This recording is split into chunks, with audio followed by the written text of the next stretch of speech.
கண்டென்ட்டே கிடைக்காதா அப்படின்னு புலம்பிக்கிட்டு இருந்த யூடியூபர்ஸுக்கெல்லாம் இனி கண்டென்ட்டுக்கு பஞ்சமே இல்லைடா, நான் தரேன் கண்டென்ட்டு அப்படின்னு விஜய் டிவி கொடுத்த கண்டென்ட் தான் என்ன அப்படின்னு கேட்டிங்கன்னா பிக் பாஸ் சீசன் 8.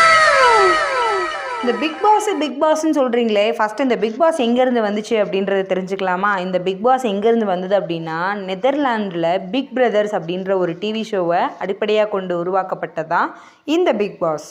சரி, அடுத்த விஷயத்துக்கு வருவோம். இந்த பிக் பாஸ் வந்து கிட்டத்தட்ட 7 லாங்குவேஜில் வேறு ஸ்டேட்டில் வந்து ஒளிபரப்பிட்டு இருக்காங்க. இந்த ஒளிபரப்புறதுக்கு இதற்கான தொகுப்பாளர்கள், இதற்கான நிகழ்ச்சியில் பங்கேற்கக்கூடிய பங்காளர்கள், இவங்க எல்லாமே வந்து அந்தந்த ஸ்டேட்டில் இருக்கவங்களையே வந்து அவங்க என்ன பண்ணிக்கிறாங்க அப்படின்னா எடுத்து பண்ணிகிட்டு இருக்காங்க. நமக்கு எதுக்குப்பா ஊர்வம்பு, நம்ம ஸ்டேட்டு கதைக்கு வா அப்படின்னு சொல்கிறீங்கன்னா, தமிழில் வந்துட்டு 2017 இருந்து கமல் அவர்கள் வந்துட்டு கடந்த 7 சீசனாக அவர் தான் இந்த நிகழ்ச்சிக்கு வந்து என்ன பண்ணார் அப்படின்னா தொகுப்பாளராக வழங்கிட்டு வராங்க. சீசன் 1 வந்து கண்டிப்பாக யாருனாலையும் மறக்க முடியாது. ஏன்னா சீசன் 1 வந்து ஹைலைட்டே யார் அப்படின்னு கேட்டிங்கன்னா ஓவியாவோட ஆர்மி இன்னுமே கண்டினியூ ஆகிட்டு இருக்கு அப்படின்னே சொல்கிறாங்க. ஓவியாவோட ஆர்மிக்கு இருந்த அந்த சப்போர்ட் வந்து அதுக்கடுத்து வந்த பெருசாக அடுத்தடுத்து வந்த சீசன்களில் இல்லை அப்படிங்கிறதையும் ஒரு பேச்சாக ஓடிக்கிட்டு இருக்கு.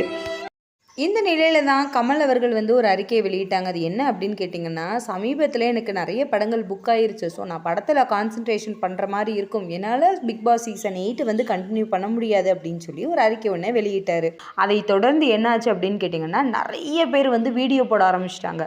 இவங்க வருவாங்க, சூர்யா வருவாங்க, சிம்பு வருவாங்க, அப்படி இப்படின்னு நிறைய பேர் வீடியோ போட்டாங்க. இது எல்லாத்துக்கும் பத்தாக்குறையாக ஒரு சேனலில் என்ன பண்ணியிருந்தாங்க அப்படின்னா, நான் எந்த வர போகிறாங்க தொகுப்பாளரா அப்படின்ற ஒரு விஷயத்த கொடுத்துருந்தாங்க.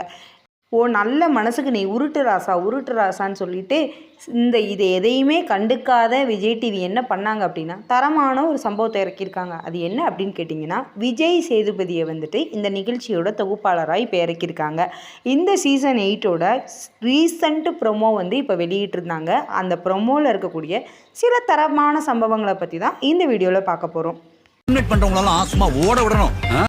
குரூப்பிசம் பண்ணிவிட்டு டாமினேட் பண்ணுறவங்களுக்கு, அதுக்கப்புறம் வந்துட்டு தப்பு பண்ணுறவங்களுக்குலாம் என்ன மாதிரியான தண்டனைகள் பனிஷ்மெண்ட் கொடுக்கணும், அதற்கப்புறம் வந்துட்டு காரசாரமாக இருக்கணும், நியாயமாக நடந்துக்கணும், இந்த மாதிரியெல்லாம் பலவிதமான அட்வைஸ் வந்து இந்த ப்ரொமோவில் இருக்குது. ஒருவேளை மைண்ட் வைஸ் நினச்சி சத்தமாக பேசிட்டோமோ அப்படின்னு நம்மளையே ஒரு நிமிஷம் ஸ்டன் ஆகுற அளவுக்கு இருந்தது இந்த ப்ரொமோ. ஸோ இந்த ப்ரொமோவை யாரெல்லாம் பார்க்கலையோ மறக்காமல் போய் பாருங்கள்.